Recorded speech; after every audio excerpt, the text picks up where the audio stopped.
Hi, I'm Cheryl Gordon, and if I'm perfectly honest with you, it was a challenge for me to come here today because I got out of my comfort zone. But I decided to take my own advice and look to what I usually do for help, which are Jewish sources. I am a passionate Jewish person with an almost fanatical love for all things Jewish. So it's understandable that I feel strongly that this was a good time to revisit and review the things that I've always believed to be our positives, not only today, but pretty much every day of my life. I really believe that taking advice that we learn from our sages can make the difference from living in darkness to enjoying a little light, and at this time in particular, making this time tolerable and even occasionally feeling a little bit more normal. I look at the world through a Jewish lens, and these times are no different. I believe that a whole lot of what we've been taught makes sense in terms of making us and keeping us whole. What I'm feeling now, I know you are too. Afraid, disappointed, a little bit worried, a lot worried, disappointed. I said that already, but it's true. Also some cabin fever, some loneliness. And if you, like me, are a planner or a social person, a shopper, a sports fan, a traveler, or an eater-outer, it's especially hard. So I'm going to share what helps me.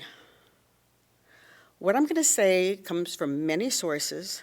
Much of it is my own, but I'm also sharing ideas from others. I'm especially beholden to Ellen Marinis of the Musa Institute. It's helped me, and I pray that it helps you guys out, at least a little bit. Not only am I an experienced Jewish educator, but I'm also a Jewish mother, so I'm amply credentialed to give advice. Let's talk about fear. We can't make it go away, but we can cope better. Rather than allowing our thoughts to constantly occupy all the prime real estate in our heads, we can push those things, at least for a little while, out to the fringes and use that prime real estate, that prime brain space, for positive purposes. But first, we've got to talk about being afraid. For me, the intensity varies, but it's always there. I know that I'm the most fearful when I realize I have little control of what's going on. Fear is the result of feeling powerless. Have you heard the word bitachon? Bitachon means a sense of security, a confident attitude. And it may be one of the most difficult character traits, midot, to acquire. The Hebrew root for bitachon is bet, tet, chet, which means to be at ease, to trust, to be confident. As a matter of fact, in modern Hebrew, bitachon also means security. So the Mizrad HaBitachon is the name for the Israeli Defense Ministry. In our tradition, the ultimate source of this sense of security is God. There's no greater challenge to the idea that we can rely on God than the Shoah.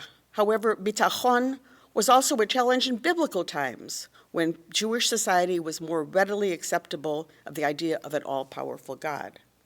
And of course, it's challenging to have bitachon now.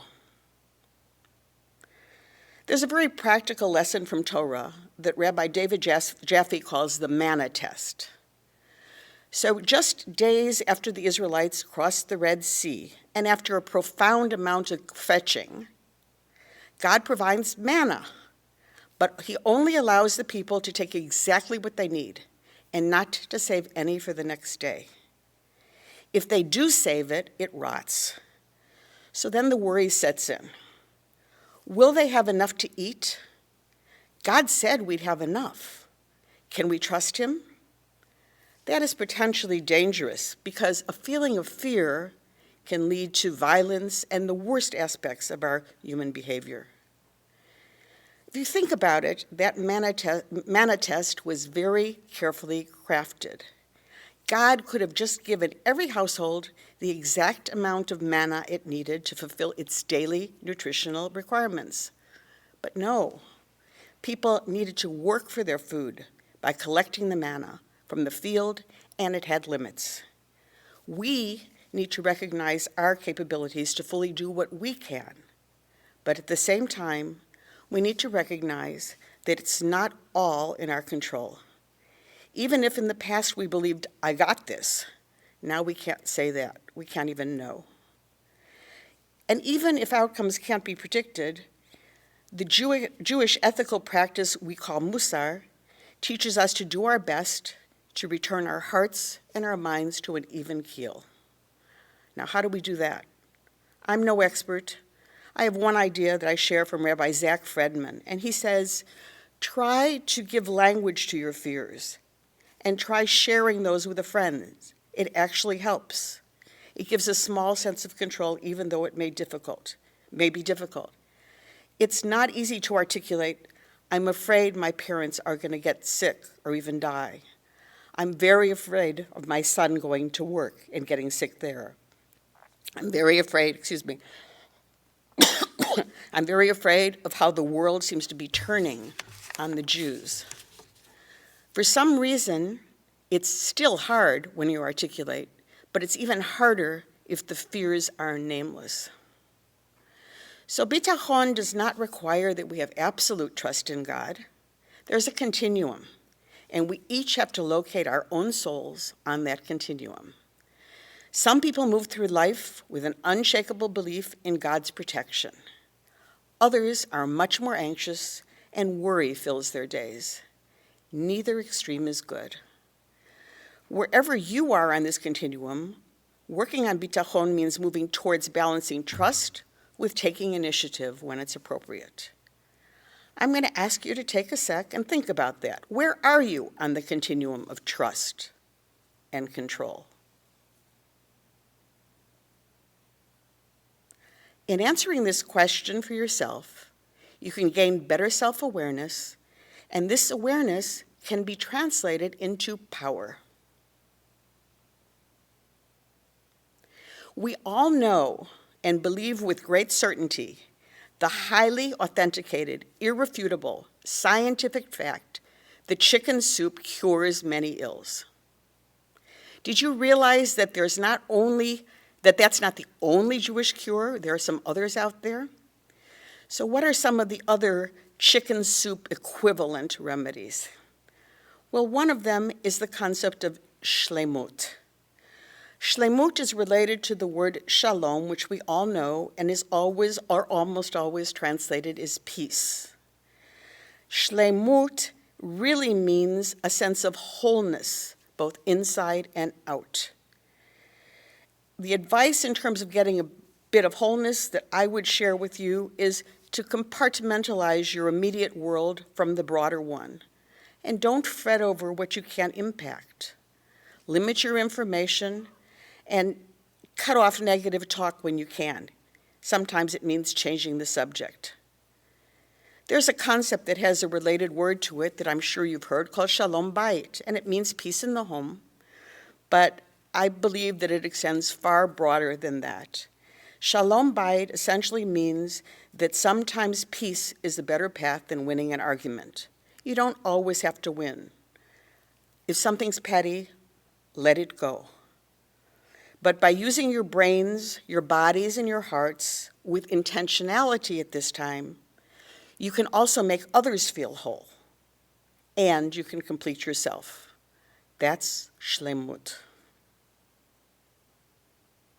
Another tool. We are people of the calendar. You didn't think I was going to say that, did you? The calendar. The calendar, the Jewish calendar, is totally portable, even in isolation, and it can give us a profound sense of normalcy. You know, Ze Hayom Asa Adoshem Nagila V'Nismecha Bo.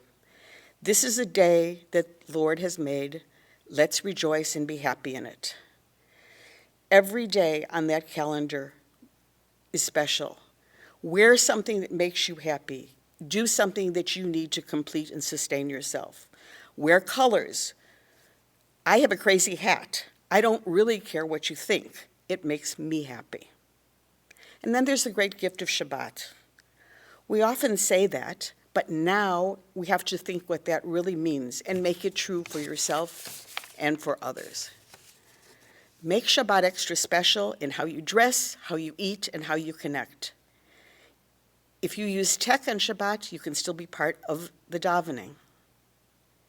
Anticipate the holidays and plan for them. Don't let those holidays slip by. Do what we did for Pesach and what we're doing for Shavuot. That cliche is really a golden one. Cliche, yes, gold as well. Every day on the calendar is a gift. We have to remind ourselves now that we as Jews have a job description. Why we're here on earth. As long as we're here, we've got the job of litaken et ha'olam, to improve the world, at least our little piece of it. And the pandemic has not laid us off. Not only is our job still there, in fact, we're essential workers. So we can't sit on the sofa and grow roots, because we still have our job as agents of change. That's why we're here, and this matters in Judaism. It's a foundational principle. Litaken et ha'olam, to make the world better. So live your life with a sense of purpose every single day, even now. It can be a closet, it can be a phone call, it can be a broader changing of the world. It helps the world, and it goes a long way to helping us cope. We're in challenging times, and the Rambam taught that challenges are opportunities for self-improvement and must be met head-on. Whether your self-improvement goal is French or yoga or learning about astrophysics, whatever you want. Also, now is not the time to be tech-phobic. Embrace tech, even stretch your personality. Don't keep saying that same trope that you've been saying for years and years, I'm not a techie or I'm not a social person. This is the time to rethink those things because words have impact and can change or be the first step towards a positive change for our own self-improvement. I'd like to share with you a lesson that I learned about this guy, the lobster. And it comes from a source that you may be surprised about. This is Rabbi Abraham Twersky, who's a very well-known rabbi and psychiatrist. He has taught that, as you may know, a lobster has an exoskeleton.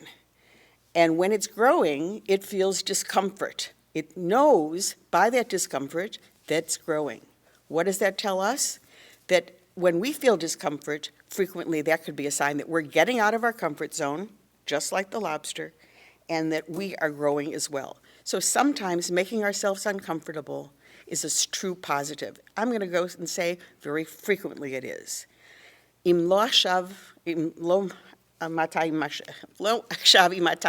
not now, when? To get a little bit uncomfortable and out of your comfort zone. It's an opportunity. It's a fact that Judaism preferences the community over the individual. Do not separate may be a little bit harder now, but I feel that in some ways it's easier. It's nothing like a pandemic to teach us that we're all connected. Let this sense of connection transform into action. Stand up and say, Hineni, here I am. Do community. Don't be a loner. Use every tool you can, including that tech that I keep mentioning, to belong and to give, and also, very importantly, to accept help from others. Redefine and expand your community, not just your immediate circle. Think of someone who you usually see alone, or whose name you have trouble remembering, or someone you met once in passing, who may be new to your world. If you can, turn an acquaintance into a friend. Think out of the box. Maybe this has to happen not in your living room, but in your driveway or in a parking lot. Wherever you may be, you'll always have at least two tools with you: your words and your ears. The power of words can heal and soothe, and ears, they can listen. People want to be heard. We know about the Jewish practice of 100 brachot a day, and that keeps us mindful of the attitude of gratitude. Be thankful, be appreciative, and let people know how you are feeling about what they do to help all of us, especially service people, whether they be on the phone or through the glass at your front door or window. Maybe post a thank you sign. Be sure and wish everybody good health and make some small talk. They're humans, they're our friends. You can brighten their day and transmit that attitude of gratitude to them. There are lots of words in Hebrew for happiness: simcha, rina, sason.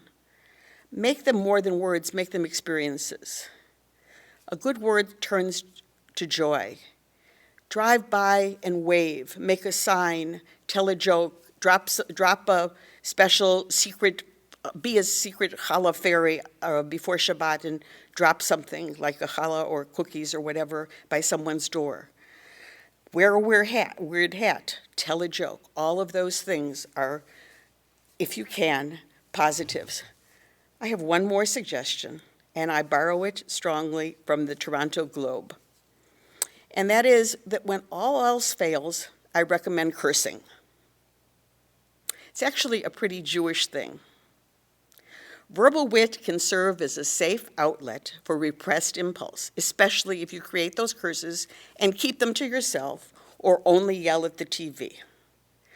Cursing has proved to be a cathartic tool for lots of oppressed minorities, and the Jews of Eastern Europe have a strong tradition in doing these things. Now, don't confuse when I'm talking about the Yiddish curses with the Hebraic curses of the Bible. Hebraic curses were dead serious. But try applying this technique for therapeutic purposes only. A couple examples. May you lose all your teeth except one so that you can have a toothache. May your mother-in-law treat you like her own daughter and move in with you. And then the cruel one. May they name a baby after you soon. Only works if you're Ashkenazi. You might also have some fun with friends and family creating your own curses, some contemporary ones. I thought about, may your Instacart deliveries be delayed.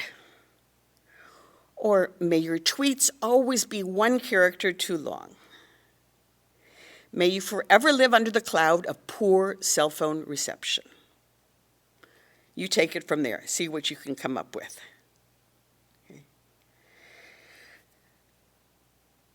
We're heading towards the close, and I wanted to give a thought that is as much advice directed to me as it is to you. And that is that we talk about judging others favorably, giving them the benefit of the doubt always, and especially now. Dan l'chaf zchut. Just like Rabbi Hell recently taught, it's okay for us to just be okay. We should judge ourselves leniently, too, at this time. My closets are still imperfect. When we can, we say hineni, for ourselves and for others. Many, many years ago, when I was a newlywed, I was gifted a plant, 4 scraggly stems, actually, and the name of that plant was a wandering Jew. That plant has been with me for more than 40 years, and has had many, many offspring. It has been in at least 6 homes, and it has traveled cross-country into a variety of climates. That wandering Jew has not always, when it's been deprived of water for long periods of time or sunlight, not always thrived, but it's always survived. That wandering Jew today in my home has about 30 strands, and they're at least 5 feet long, and it's high up on a shelf. It's a lesson for me when I look at that wandering Jew. It's a survivor. We too are going to get through this. We Jews are mightily prepared to cope. We've had lots of learning opportunities throughout our history, yet we've always prevailed. We will prevail and survive again. L'briut, l'chaim, l'shalom.